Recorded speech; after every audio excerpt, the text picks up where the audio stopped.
Tere, armas! Mina olen Triinu. Olen täna teadvuse avardaja inimestele, kes soovivad olla terved, õnnelikud, rõõmsad, rikkad. Täna ma räägin sulle keha sõnumitest. Ehk siis täna ma räägin sulle ülitundlik keha. Mina olin selles olukorras. Minu keha jutustas kogu aeg ja ma ei saanud mitte kuskil käia. See tekitas mulle nii palju probleeme, et ja ma hakkasin otsima keha sõnumeid. Miks mu keha on nii ülitundlik? Ja täna mul on ülihea meel kõigile jagada seda, sest minu keha on täna tasakaalus. Minu keha on täna rõõmus ja minu keha tahab välja jagada kõiki neid teadmisi, mida ma olen õppinud viimased 10 aastat. Ehk siis ma ei ole oma teekonnal võtnud mitte ühtegi tabletti. Ma olen tegelenud ainult oma sisemaailmaga, oma tunnete ja mõtetega. Et kui sina soovid ka seda, siis see on võimalik kõigile. Ma panin siia kirja, mis ma tahtsin täna jagada, sest see ülitundlikkus, mida mina sain kogeda, oli nagu ülivõimendatult. Ja see tähendabki seda, et ma räägin sulle, et ülitundlikkus tegelikult ei ole haigus ega nõrkus. See tegelikult on see koht, kus inimese närvisüsteem on niivõrd tundlikud ja kui inimene on veel alla surutud, nii nagu me inimestena oleme seda, ei ole teadlikud iseenda minast, ei ole teadlikud oma õppetundidest, oleme selles ellujäämises ja allasurutud inimene siis tegelikult näeb ainult oma tööd, ta ei näe maailma suuremalt, ta on ellujäämises, ta ei näegi, mis on veel võimalik. Aga sealt kohast on võimalik ära tulla. Ehk siis sinu ülitundlikkus ongi sellepärast, et sul on alla surutud tunded. Maailmas on ainult üks tõde, meil on tunded. Ja kui need tunded on alla surutud, siis see tähendab tegelikult seda, et sul on igapäevaselt ärevus ja paanikahood. Ja keha ütleb selle peale, et ma olen kogu aeg pinges, ma olen kogu aeg stressis, sest ülitundlik inimene on see koht, kus inimene jõuab oma elus, kus ta on elanud aastaid niimoodi, et tema on hoidnud, kandnud, hoidnud ruumi oma emale, isale, olukordadele, ta on teinud alati nii, nagu kõik teised tahavad. Ja see tähendab seda, et keha õpib ära selle koha, kus ta on pidevas valvelolekus. Kui keegi on talle öelnud, et ära tunne, et ära umbes nuta, siis kehal on see kood sees. Ta teab, et kui mingi olukord on, siis ta ei tohi seda teha. See on alateadvuses olev käsk. Ta ei tee seda. Ära tunne, ära karju. Ja inimene paneb ennast lukku. Ja see tähendabki seda, et kuna alateadvus juhib inimest 95%, siis alateadvuses on lihtsalt see kood ja närvisüsteem on pinges. Närvisüsteem on see, mis tahab liikuda. Ta tahab väljendada. Ehk siis tunded on just sellepärast, et neid väljendada. Aga inimesed, kes on alla surutud, siis nemad ei julge ennast väljendada.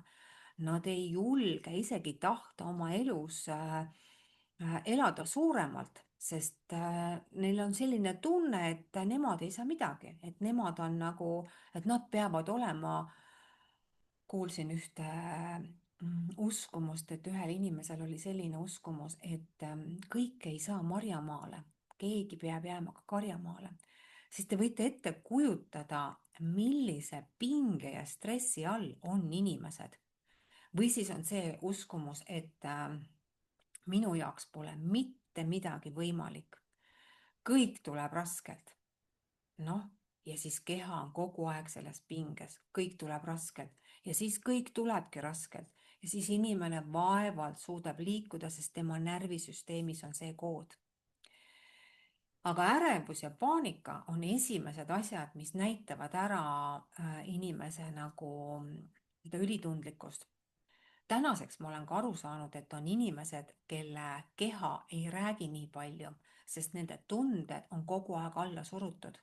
Ja see tähendab seda, et see surub niivõrd tugevasti sinna nagu sisemaailma, et inimesed hakkavad siis tegelikult paisuma, nende kõhud lähevad suureks ja nad hakkavad selles mõttes nagu, sest nad suruvad oma tundeid ja valu nii palju alla, et keha lihtsalt hakkab näitama millegagi, sinu suurusega, selles mõttes ta lihtsalt näitab seda, et sa hakkaksid vaatama, mis su sees toimub. Sest tegelikult keha ei valeta. Ainuke, keda sul uskuda tuleb, on ainult oma keha. Kui sinul on täna kehas hea olla, siis on see väga hea. Aga mõnikord, mida ma olen ka näinud, et kui klient tuleb sessioonile, annab keha märku, aga ta ise on nii suure pinge ja stressi all, aga ta ise ei taju seda. Ta ise ei taju ennast, et tal on nagu nii suur pinge tema sees. Ja kui inimene on olnud selles pinge olukorras, selles stressiolukorras, kus närvisüsteem on pinges, siis tegelikult lõppkokkuvõttes jõuab see sinnani, et inimesel on krooniline väsimus ja jõu kadumine. Ja keha sõnum inimestel on siis selles olukorras see koht, et ma pean kogu aeg rohkem andma. Ma pean andma selleks, et mind vajatakse. Ehk siis närvisüsteem on kogu aeg andmises, kogu aeg on andmises ja inimese keha, ülitundlik keha nagu kulutab meeletult palju seda eluenergiat teiste tunnetele, teiste ootustele ja oma pingete kandmisele. Ja see tähendab ka seda, et inimene ei luba endal puhata, sellepärast et tema sees on uskumus, et töö on väärtus, raha on väärtus, puhkus pole lubatud, nõrgad puhkavad ja siis seal taga tekib ka see pool, et kohustus olla tubli. Kui, kui laps on kodeeritud selleks, et ma pean tubli laps olema, siis ta kogu aeg toimetab, teeb, nii et tal on süütunne puhkamise ees, sest ta tahab kogu aeg näidata. Ja kui tubli ta on, kui äge ta on, et aga keha annab märku. Ja lõppkokkuvõttes viib see sinna kohta, kus sa oled täiesti ülitundlik. Sa oled sellises ülitundlikkusse, et sa ei saa poes käia, sul on ülitundlikkus helide vastu, inimeste vastu, valguse vastu. Ühesõnaga, närvisüsteem on ülipinges ja see on märk sellest, et kõike on liiga palju. Ja närvisüsteem enam ei filtreeri. Ta selles mõttes võtab kõike, sest inimesel ei ole piire paigas. Kus on tema energia, kus on teise inimese energia, tal ei ole paigas. Ta läheb ise teiste inimeste energiasse ja lubab endal tulla teiste inimeste energiasse, sest tal ei ole piirid paigas. Tal ei ole, tema keha ei suuda öelda ei seal, kus ta peaks ütlema jaa endale või vastupidi. Selles mõttes on täielikult nagu kaos. Kuna ma olen ise olnud seal, siis ma lihtsalt tean seda, mis minuga juhtus. Ja selles kohas on see pool, kus keha karjub lihtsalt, et kõike on liiga palju. Seda infot on liiga palju, seda tööd on liiga palju, seda pinget on väga palju ja lõppkokkuvõttes jõuab see sinna kohta, kus inimesel on igapäevaselt seedeprobleemid, tal on kõhuvalu, tal on iiveldus ja tema keha on see pool, et ma enam ei suuda alla neelata neid tundeid. Ja see tähendab ka tegelikult seda, et kui inimesel on seedeprobleemid, kõhuvalu, siis ta tegelikult ka kurgus on see koht, kus ta hommikuti võib tõusta. Ehk siis ta kogu aeg nagu, ta on alla surutud ja ta räägibki tegelikult ka teiste inimestega sellisel moel, et neela oma tunded alla, et ära selles mõttes, ehk siis ta on nii palju alla surutud, et ta ei näegi, mis on elus võimalik. Ta ei näegi seda oma mina, sest ta on nii alla surutud ja sinu keha lihtsalt annab sulle tõde. nii, terviseks. See oligi tõde nüüd. et keha lihtsalt ei valeta, sest sinna sakk alla on surutud kõik sinu pahameel, kõik sinu solvumine, kõik väljendamata tunded, kõik on kõhus ja sinu sees iiveldab ja seedeprobleemid. nii et märka. Ja kui samm edasi tulla, siis järgmine samm on see pool, et sul on megalt on pulss väga kiire, ehk siis kiire, sul on südame pekslemine. Sa elad, sinu keha elab meeletult suures stressis. Sinu süda peksleb, sul on rinnus pinged. Ja see tähendab tegelikult seda, et inimene elab vastu oma tõelist olemust. Ta ei ela oma elu rütmis, ta elab vastu oma tõelisele olemusele, ta elab ellujäämisele. Et ta ei tea, mis tähendab tegelikult seda, et olla ühenduses iseendaga, oma minaga, võtta armastust vastu ja jagada, sest need koodid on vaja lahti võtta ja hakata elama oma elu omas rütmis, iseenda järgi. See on kõige olulisem, ainult see. Ja kõige lõpus, kõige selle juurpõhjus, miks inimesel kõik need sümptomid on tegelikult üks ja suur tõde. Hirm, et mind ei armastata. Ehk siis meeletult suur hüljatuse tunne ja sügav üksildustunne. See kõik, see kogu mäng, kus me oleme oma ülitundlikkusega, kus me oleme oma nagu selles mõttes haigustega, on üks tõde, et keha sees on lahendamata hüljatuse tunne ja üksilduse tunne. Hirm, mind ei armastata, hirm, et keegi ei taha mind, hirm, et ma olen üleliigne, hirm suhelda, hirm öelda välja seda, mida ma tunnen ja mõtlen, hirm usaldada iseennast, hirm kuulata, mida mu hing tahab teha, hirm olla päriselt siin elus, hirm elada oma elu täispotentsiaalil. Ehk siis kõik need hüljatuse mängud sinu sees annavad lihtsalt märku, sellepärast et ülitundlik inimene on juba väga varakult see inimene, kus ta hakkab nagu nägema, millised mustrid on esivanematel ja need mustrid lihtsalt salvestuvad inimesele energeetikasse ja kogu mäng hakkab selles, kes nagu mängima. Nii et kui sina oled täna selles kohas, et sa näiteks oled tulnud emale ootamatult ja sul võib olla väike vend või õde, sest siis hakkavadki need mängud, hüljatuse mängud, sest väike laps ei saa aru, mis tema aju ei registreeri ära. Ta tahab olla ema kõrval, aga emal on väike beebi ja kui ta on aastane, 2, siis ta ei saa sellest aru. Ja tema sisse tekib väga tugev alateadvusesse see hüljatuse tunne. Ja keha elab siis selles mõttes nii suures pinges ja stressis ja see ülitundlikkus lihtsalt on selle tagajärg, kõige selle mängu tagajärg. Ja keha annab sulle ainukest sõnumist, et millal sa selle lõpetad, selle mängu, millal sa tuled ära siia iseendaga ühendusse ja hakkad kuulama iseennast, ainult iseennast. Kuidas sellest ülitundlikkusest välja saab, ongi see pool, et sa hakkad vabastama oma emotsioone, kõiki neid, mida sa oled enda kanda võtnud ja neid võib olla päris palju. Aga õnneks on see, et meil on olemas täna tööriistad, kuidas sellest kõigest vabaneda.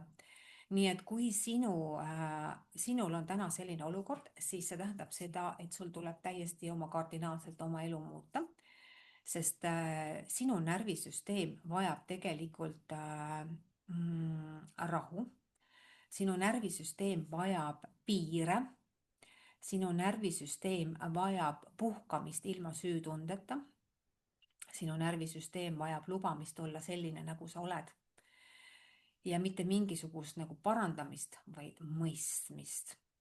Mõistmist ja elu täielikult ümber nagu suuremalt arusaamist. Ehk siis, sest kui keha on sellises kohas, siis ta annab lihtsalt märku, et inimene hakkaks kuulama oma keha, oma hinge ja tuleks ära sellest nendest laengutest, mida ta on endale kaasa võtnud, ehk siis need on need õppetunnid. Kuidas sa sellest aru saad? Sa saad sellega aru väga hästi, sest ülitundlik keha reageerib kõikidele asjadele. Ja kõigele sellele, millele sa reageerid, sellega tuleb kohe tegelema hakata. Vabastada kõigepealt oma hirme. Inimesel on esimene kiht alati hirm, kõige suurem hirm. Ja ta ei julge, ta isegi kardab oma hirmudega tegeleda, ja jookseb iseenda eest ära. Võib valida tabletid, aga mina ütlen täna sulle seda tõde, et nii kaua, kui sa jooksed iseenda eest ära, nii kaua sa suurendad oma hirme. Päris tõde on see, et sa hakkad oma hirmudega tegelema ja sa hakkad ja õpid neid vabastama. Kui sa õpid ja oskad vabastada oma hirme, süütundeid, viha, need on 3 kõige suuremat nagu energiat, milles inimesed elavad, ehk siis ellujäämises. Inimesed, kellel on väga madal energia, nad süüdistavad teisi oma elu raskustes. Ja see tähendab seda, et nad ei saa aru, et nemad ise saavad oma elu muuta. Nende enda sees on olemas see, kes nad ise on, et sina ise oled see rikas inimene. Aga nad on selles mängus sees. Kui sa hakkad endaga tegelema, siis sa saad nendest ühendustest lahti ja seda puhtamaks läheb sinu enda puhas olemine ja sa hakkad kooruma välja nendest mustritest, mis pole sinu omad. Ja tegelikult hakkab tulema välja sinu päris mina. Sest meid on niimoodi ära programmeeritud, et me isegi ei saa aru. Oleme muutunud võib-olla külmaks, kalgiks, oleme selles mõttes need, kes siis jooksevad meeletult raha järele, aga iseenda sees olev keha karjub, soovib muutust, inimene ei julge seda teha, kardab lahti lasta, kardab õppida iseennast tundma, aga kui sa täna oled selles olukorras, siis sinu keha on esimene, mis annab märku, millega tuleb kohe tegeleda. Ja kuhu on võimalik tulla, ehk siis rahuseisundisse. Kui sa oled täna rahul iseendaga, oma eluga, siis sa saad, sinu keha hakkab looma uusi mõtteid, ideid ja sa saad sellest oravrattast välja ja sinu sees hakkavad tulema täiesti nagu huvitavad ja sellised asjad, millest sa isegi ei osanud arvata. Sellepärast, et kui me võtame nagu aja enda jaoks, siis meie loos läheb tööle. Sest kui allasurutud inimesel ei kuule, ta reaalselt ei kuule iseennast ja tema loovus on samamoodi alla surutud. Tal võib olla 1000 ideid, aga ta ei kuule neid. Sest tööorja muster võib olla niivõrd tugevalt sinu sees, et sul on ainult see pool, et andke mulle tööd, ma teen selle ära, et saada raha. Ja see tähendab seda, et inimese sees on ainult et ma teen ruttu selle töö ära, ma teen selle töö ära, siis ma saan nagu olla, ja tal on nagu ainukesed mõtted on see, et ma saaks selle arve ära tasuda, aga tema sees ei ole seda kohta, et aga kes mina olen, mis väärtust mina siia maailma tulin jagama, et need on kõik varju all ja see tähendabki seda, et energiakeskustes on süda kinni, kurgutsakra, kõrvad ja samamoodi kroontsakra ja inimene on selles ellujäämises, aga meil